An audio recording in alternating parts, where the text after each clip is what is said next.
माझ्या छोट्या छोट्या प्रिय दोस्तांनो, तुम्हाला माहितीये का, खूप वर्षांपूर्वी आपल्या भारत देशामध्ये राजा महाराजांचं राज्य चालत असे. त्यांच्या राण्या, गोंडस असे राजकुमार आणि सुंदर सुंदर राजकन्या असायच्या. शक्तिशाली देव, दुष्ट राक्षस आणि असुरही ह्याच भूमीवर राहत होते. या आपण जाऊया हजारो वर्षांपूर्वीच्या जगात.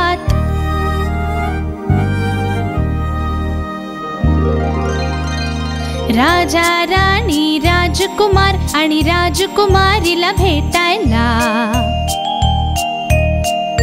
देवाला जाणू आणि असुरांची अद्भुत कथा ऐकू. चला जाऊया त्या जगाची आपण अद्भुत सफर करायला, सफर करायला, सफर करायला, सफर करायला.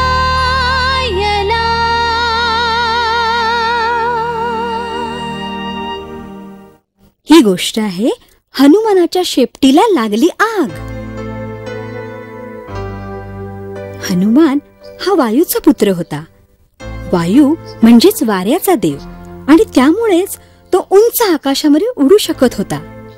सूर्यदेवानी त्याला वर दिला होता की आग त्याला कधीही इजा करू शकणार नाही. इंद्रदेवाचाही त्याला वर होता की विजा किंवा मेघगर्जना त्याला कधीही स्पर्श करू शकणार नाहीत. त्याच्याजवळ जादुई शक्ती पण होती. ही गोष्ट आहे हनुमानाने रावणाचं राज्य लंका कसं जाळून टाकलं याची.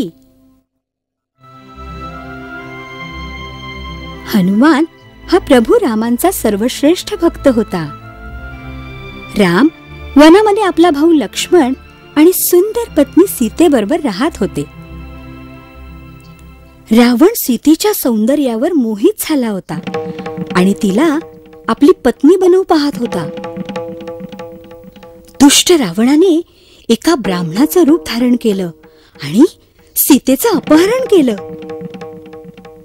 रामाने वानरांचा राजा सुग्रीव आणि त्याचा मित्र हनुमान या दोघांची मदत घेतली सीतेचा शोध घेण्यासाठी. हनुमानाने दूर दूरवर सीतेचा शोध घेतला, पण त्याला तिचा काहीही थांगपत्ता लागला नाही. एके दिवशी जेव्हा ते समुद्रकाठी बसले होते तेव्हा त्यांना एक पक्षी त्यांच्या दिशेने येताना दिसला. हनुमानाच्या बरोबर असलेल्या जांबुवंताने त्या पक्षाला ओळखले. तो ओळखीचा वाटतोस. जटायूचा भाऊ आहेस का तू?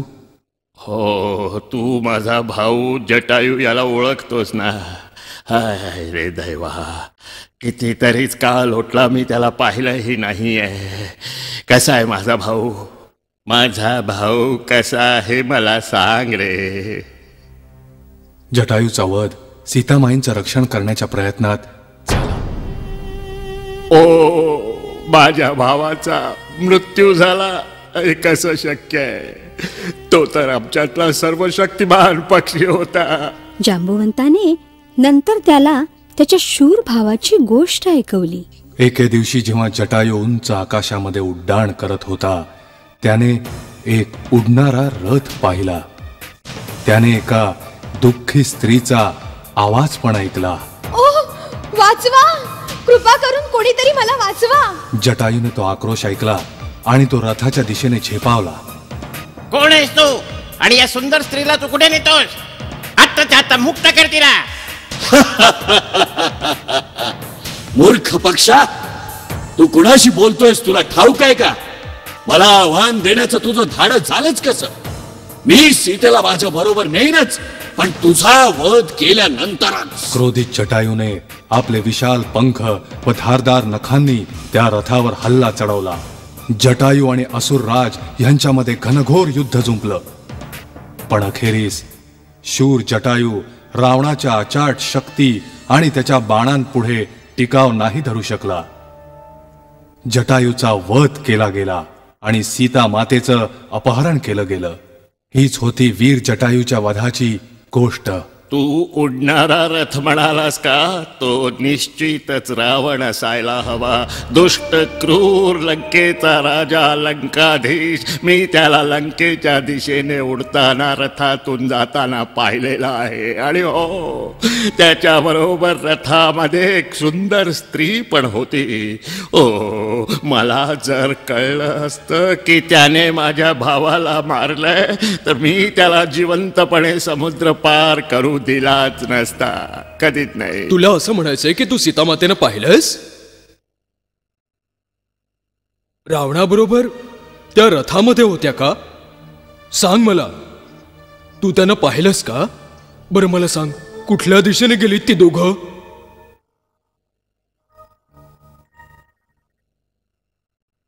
लंकेला पोचणं तेवढं सोपं नाहीये, कारण कुणालाच तो समुद्र पार करणं शक्य नाहीये. वाटेत भयानक प्राणी आणि राक्षस आहेत जे लंकेला पोचायच्या आतच तुला खाऊन टाकतील. त्याची चिंता करू नकोस. हनुमानाकडे दिव्य शक्ती आहे आणि तोच समुद्र पार करू शकतो आणि सीता मातेला शोधून काढू शकतो. हे तुम्हाला माहीत नसेल, त्याने त्याच्या बालपणी सूर्याला एक फळ समजून त्याला गिळून टाकायला आकाशामध्ये झेप घेतली होती. हनुमानाने आपले डोळे बंद केले आणि हात जोडले आणि काय चमत्कार, तो मोठा व्हायला लागला. आणखीनही मोठा, आणखीनही मोठा. तो डोंगरापेक्षाही मोठा होईपर्यंत वाढतच राहिला आणि आभाळाला जाऊन टेकला. प्रत्येकाचे डोळे आश्चर्याने विस्फारले होते. हे महान हनुमाना, मी तुझी महानता न ओळखल्याबद्दल मला क्षमा कर. ये माझ्या मागणं ये हनुमाना. लंकेकडचा मार्ग तुला मी दाखवतो.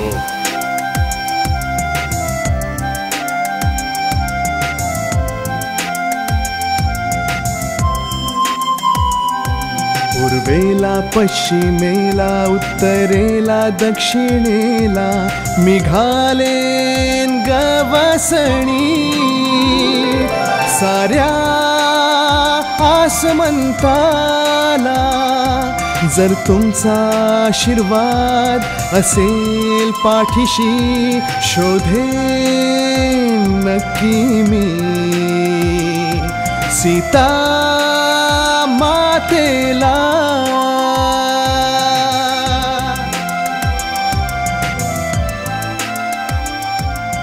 जसजसा तो लंकेच्या जवळ पोहोचू लागला, एक अजस्र समुद्र राक्षसी त्याच्या समोर आली. ती स्वतःच्या तोंडातून आग ओकत होती. ती एखाद्या पहाडा एवढी मोठी होती. ती समुद्र तळाशी राहत होती आणि लंकेचं संरक्षण करीत होती. कोण आहे?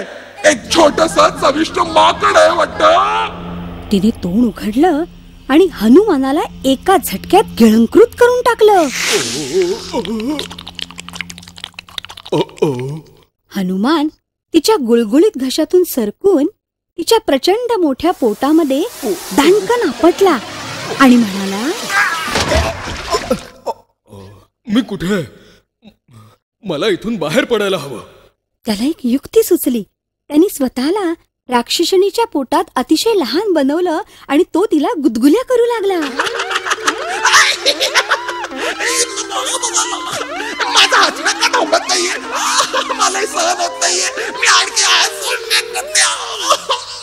राक्षसणीला त्या गुदगुल्या आता असह्य व्हायला लागल्या होत्या. हनुमान आता तिच्या नाकात शिरला आणि त्याने तिच्या नाकपुड्यांना गुदगुल्या करायला सुरुवात केली. माझ्या नाकात काहीतरी आहे, आता शिंकायलाच पाहिजे.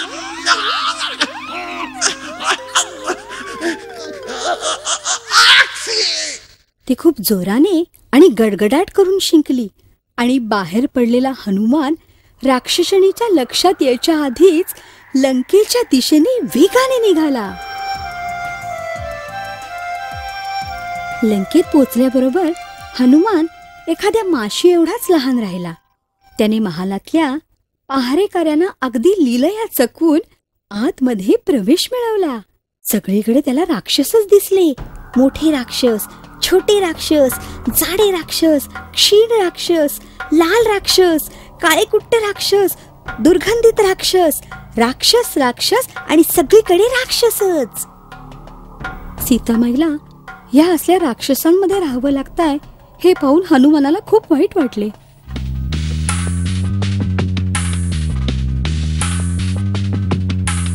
असुर इथे आणि असुर तिथे, रावणांच्या राक्षसांनो आता जरा जपून, शेपटी माझी चालवीन आणि देईन तुम्हाला धक्का, जाणी तुमची लंका मी जाण्याआधी पक्का. पण सीतामाता आहेत तरी कुठे? हनुमान विचार करत होता.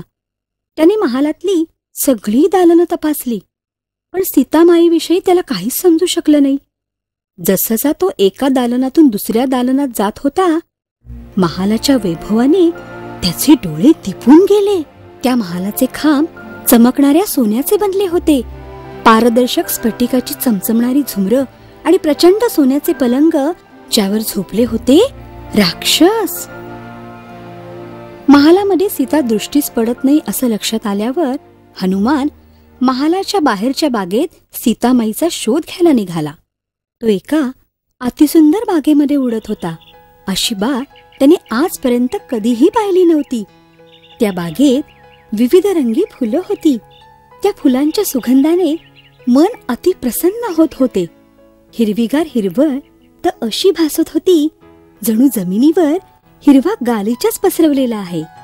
दूरवर एका अशोक वृक्षाखाली त्याने एक अतिसुंदर आणि पवित्र स्त्री पाहिली. तिने एक साधी केशरी रंगाची साडी परिधान केली होती. ती एकटीच बसली होती आणि रडत होती. बहुधा त्याच सीतामाता असाव्यात. पण मी त्यांच्याशी बोलणार तरी कसा? जिकडे बघावं तिकडे हे अकराळ विक्राळ पहारेकरी पसरलेत. मला माहितीये, मी झाडाच्या पानामागं लपेन आणि त्यांच्याशी बोलण्याची संधी शोधेन.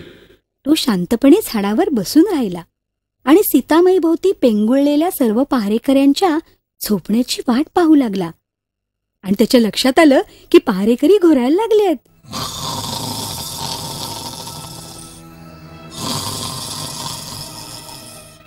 हे बघून हनुमान त्या फांदीवरून खाली उतरला आणि सीतामाईचे लक्ष आपल्याकडे वेधण्याचा प्रयत्न करू लागला. सीतामाते, सीतामाते, घाबरू नका. इथं वर बघा, इथं वर. सीतामाते, इथं वर. कोण आहे तिकडे? चालायला लाग. खबरदार माझ्याजवळ येशील तर. मी हनुमान. मला प्रभू रामचंद्रांनी तुम्हाला शोधण्यासाठी पाठवलंय. प्रभू रामचंद्रांचं नाव ऐकल्यावर सीता थोडीशी शांत झाली, पण तिच्या मनात एक शंका आली. ही रावणाचीच एखादी चाल नसेल कशावरून? मी कसा काय तुझ्यावर विश्वास ठेवू? माझी खात्री कशी पटेल? प्रभू रामचंद्रांनी जर तुम्ही मला भेटला तर ही अंगठी तुम्हाला द्यायला सांगितले. पहा, ही प्रभू रामचंद्रांचीच अंगठी आहे. पहा तर खरं सीतामाते. माझे प्रभू कसे आहेत ते ठीक असावे. माझी खात्री होती की ते मला शोधून काढतील. आता मला तुमचा शोध लागलाय, तेव्हा मी जाऊन प्रभू रामचंद्रांना सांगीन. त्यामुळे ते इथे येतील आणि तुमची सुटका करतील. जा हनुमाना, आणि माझ्या प्रभूंना जाऊन सांग की मी त्यांची वाट पाहीन. आणि हो, पहारेकरांपासून सावधान, ते अतिशय दुष्ट आहेत. तिने त्याला सावध केलं.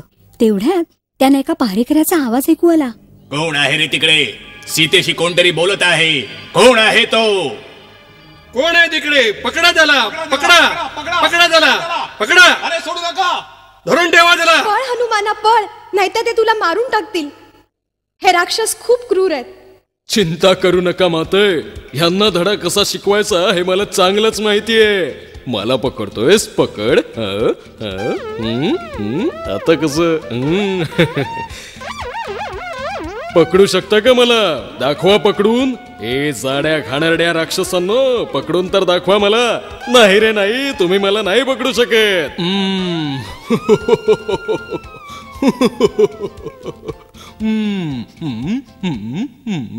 पकडा त्याला. तो बघा तिकडे. जाऊ देऊ नका त्याला. धरून ठेवा. एक पहारेकरी ओरडला. पण हनुमानाला पकडणं तितकं सोपं नव्हतं. त्याने उड्या मारायला सुरुवात केली, एका घरावरून दुसऱ्या घरावर. आपण हे सगळं महाराजांच्या कानावर घातलंच पाहिजे. महाराज, आपल्या राज्यात एका माकडानं प्रचंड धुमाकूळ घातलाय. एक शूद्र माकड आणि त्याने माझ्या राज्यात धुमाकूळ घातला. मग तुम्ही काय करत होता? आत्ताच्या आत्ता त्याच्या मुसक्या बांधा आणि त्याला माझ्या समोर हजर करा, नाहीतर तुम्हाला मी समुद्रातल्या राक्षसिणीचं भक्ष बनवीन. त्याने पहारेकऱ्यांना हुकूम सोडला आणि सगळे पहारेकरी हनुमानाला पकडण्यासाठी पुन्हा एकदा सैरावैरा धावले. पण हनुमानाच्या डोक्यात एक खोडकर विचार आला होता. मला हा रावण कोण आहे हे एकदा समोर बघायचंच आहे. मला वाटतं स्वतःला ह्यांच्या ताब्यात द्यावं आणि त्याला भेटावं. जी भेट तो कधीही विसरणार नाही. आणि म्हणून हनुमान मूळ आकारात आला आणि त्याने स्वतःला पहारेकऱ्यांच्या ताब्यात दिलं. मूर्ख माकडा, शेवटी आम्ही तुला पकडलंच. आता कुठे जाशील तू?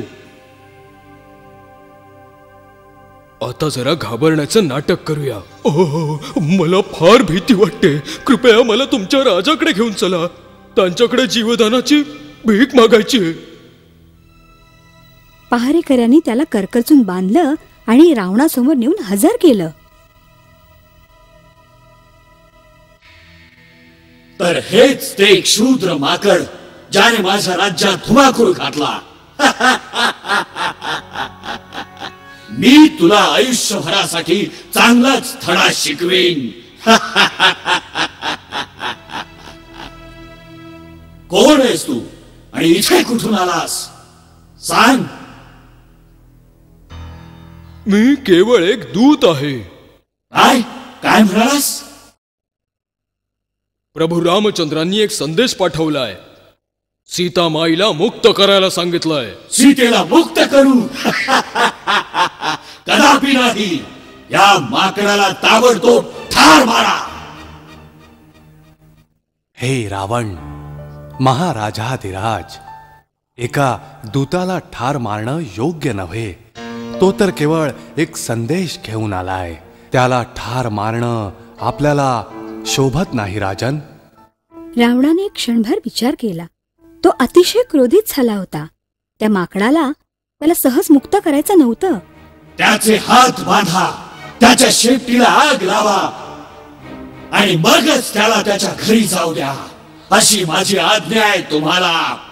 या क्षुद्र माकडाला हीच शिक्षा योग्य आहे. पण हनुमानाचा विचार काही वेगळाच होता. पहारेकऱ्यांनी त्याच्या शेपटीला आग लावेपर्यंत तो शांतच राहिला. पण त्याच्या शेपटीला आग लावता क्षणी तो किंचाळला. माझ्या शेपटीला आग लागली आहे. मला सहन नाही होत. झोंबतोय. वाचवा, वाचवा. किंचाळत हनुमानाने इकडून तिकडे उड्या मारायला सुरुवात केली. मदत करा, शेपटीला आग लागली आहे. आणि जे काही येईल ते तो जाळतच सुटला आणि जोर जोराने ओरडत राहिला. त्याची शेपटी वाढली वाढली आणि वाढतच गेली. बरोबरच आग पण वाढली. वाढलेल्या शेपटीच्या वाढलेल्या आगीबरोबर तो लंकाभर उडू लागला. तो एका महालातून दुसऱ्या महालात जाऊ लागला. एका घरातून दुसऱ्या घरात. त्याने सगळीकडे प्रचंड आग लावून टाकली. सगळ्या लंकेला आगच आग लागली. हे चांगलं झालं. आता ह्यामुळे तरी रावणाचे डोळे चांगलेच उघडतील. आपल्या या साहसाने तृप्त झाल्यानंतर हनुमानाने ठरवलं की सुग्रीवाच्या राज्यात परतण्याची वेळ आता झाली आहे. प्रभू रामचंद्र माझी वाट पाहत असतील. त्याने आपली प्रचंड मोठी शेपटी समुद्रामध्ये बुडवून टाकली. आग नाहीशी झाली होती. बघत उभे असलेले सगळे राक्षस अवाक झाले होते. हनुमानाच्या शेपटीला काहीही झालेलं नव्हतं. जणू काही ती पूर्णतः नवीनच होती. रावण आणि त्यांच्या राक्षसांना कुठे माहिती होतं की ही आग महान महाबली हनुमानाचं काहीही बिघडवू शकत नव्हती. हनुमानाने दृढनिश्चय केला की इथे पुन्हा यायचे आणि रावणाला हरवून सीतामाईला मुक्त करायचे.